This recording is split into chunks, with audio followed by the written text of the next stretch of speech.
de la dette tey jii moo lëmbee àdduna FMI dafa am lu mu proposé Sénégal Sénégal bañ ko Sénégal bu ko bañee bañu ko parce que teyu xelam la mais pour rejoindre li nga wax nos politiques publiques sont en train de régler la question en interne d'abord ci ressources yu ñu amagum commencé ko ci li nga xam ne moom la ñu tuddee la révision des hausses des stocks de la dette nan lañ koy gëstuwaatee xoolaat ko tëggaat ko pour que comme googule ñu mën koo amal deuxième point bi c'est la soutenabilité des finances publiques suñu finances publiques yi fan la ñu toll amoon nañu ay jafe-jafe est-ce que ba tey crédibilité boobu ñu amoon ñu ngi ko am xam nga tey boo demee ci banque ngay leb 500 millions banque lan lay xool day xool est-ce que yow mën nga ko fay est-ce que tu es solvable est-ce que tu es solvable la soutenabilité balaa mu lay accorder crédit ensuite ñu ni la les chiffres officiels yu ñu wax xam nga bu ñu amee ay déphasage yow nga lebal ma 1000 francs lan la nekk intermédiaire bi lan la jox ma 150 ci 1000 francs yi problème mu harmonisation chiffre bi day doon problème kon loolu fokk ñu harmoniser ko est-ce que chiffre yii FMI yore ak yii nguuru Sénégal yore actuellement benn la ñu waaw wala déet buñ ko harmoniser ba pare nag yaakaar naa ni que ni yenn solution yi dina am pour que ñu mën a engager effectivement des prêts yoo xamante ni day jëm ci askan bi jëriñ askan bi servir askan bi donc problématique yooyu nag yaa Moussa moom laa la wax moom la Abdoulaye Mbow du wax nii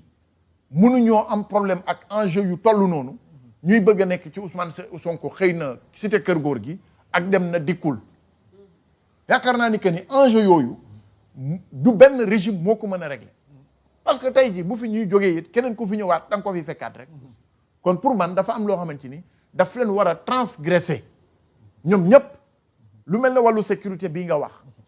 les terroristes sont actuellement à près de 150 kilomètres de la frontière loolu waruñu ci wax ça ne doit pas faire objet de truc bien que nag nos forces de défense et de sécurité sont en train de prendre des mesures idoines waaw lu kenn dul natable te ñu ngi koy def dans la plus grande discrétion mais enjeu yooyu yaakaar naa ni que ni pour rejoindre Abdoulaye dama ci doon ñambaas rek grand nga baal ma ci dagg gi ma la dagg non li nga développé foofu la sax waaw xanaa yaa Moussa mooy dugaat fenn rek wala waaw fi ñuy dugg mooy promulgation defe naa révision code électoral bi lan la nga defal ñu point bi laataa ñoo ñëw ci décryptage bi depuis vendredi wala boog depuis mercredi lañ doon wax ne délai bi expiration délai promulgation bi donc ñi ñu ngi doon posé wu la question est-ce que dafa demander avis conseil constitutionnel ñi ne non nañu xaar publication journal officiel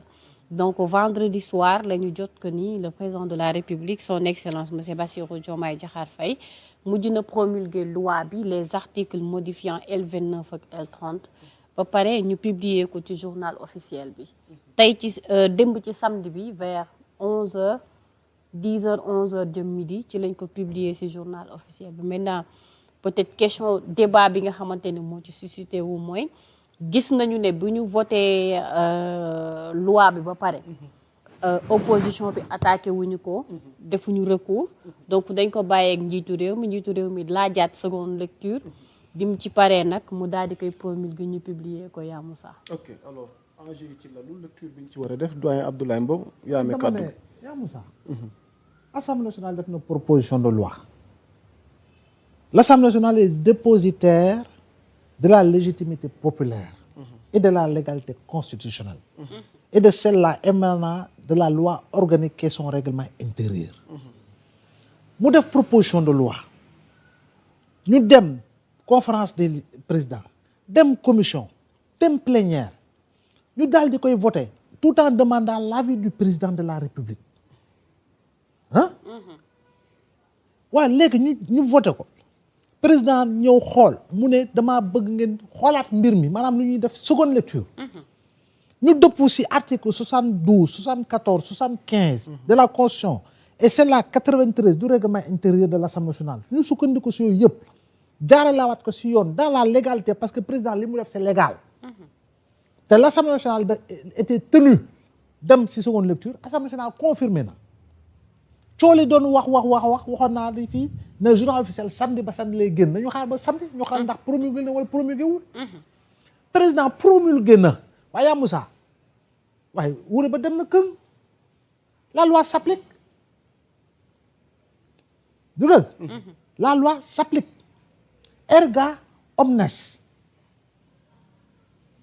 elle s'applique erga omnes voté et promulgué. et d'ailleurs sax tey am na ku ma interpellé ni ma dama dugg ci site journal officiel bi mais gisuma kii bi. ndax xam nga kii lan gisuma kii bi loolu publication bi en fait. Abbas loolu ce sont des broutilles. classé nañ ko ci biir donc parfois version bu nekk ngay dégg. non tu sais tout le monde a vu le journal officiel. yaa kii lan la léegi nag gis nga yaa Moussa continuer di si wax sax coono ndax am président promulgué na ko Abbas féetewuñu ginnaaw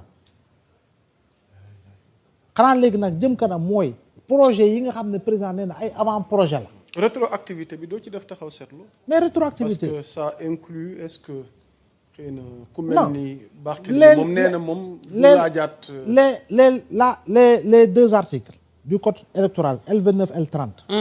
concernent les inscriptions si li nga xam mooy fichier électoral bi ça n'a rien à voir ak régime de mandat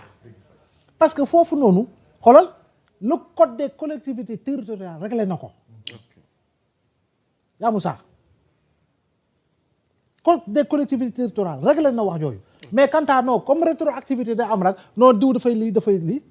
le débat est posé mais je dis encore une fois fii il s'agit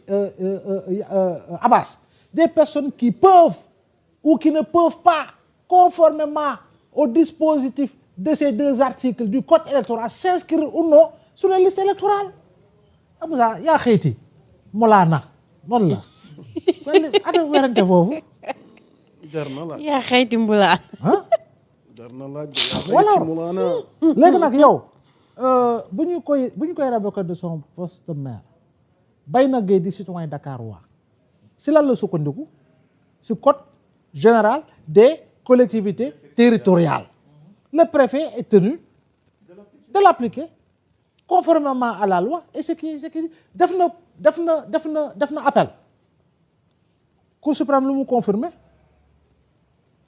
la décision en première instance prise par le préfet de Dakar autrement par l'autorité administrative kon fii pour inscription la liste électorale yi waaye leneen lële code général des collectivités territoriales moo ci àddu donc wure ba forage xaw ma dem forage daal di xëddëm voilà ok Abbas looy dolli ci loolu amul dara loo ci dolli lan laa si bëgg a tudd lan la ñëw ci dialogue national xam nga yaa Moussa match bi dafa jeex bu ñu bugg di tiire ci watatu jaan dégg nga waaw baax na ka yore cëggal nguy bi waaw moom moo ko def mooy le président de la république kon baax na doyen leer na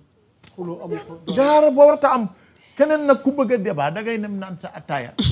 ba nga kii boo tabaskee ba ca ngoon nga indi débat waaye loi bi moom waaw L29 L30 soppi nan ko naka majorité bi bëggee dégg nga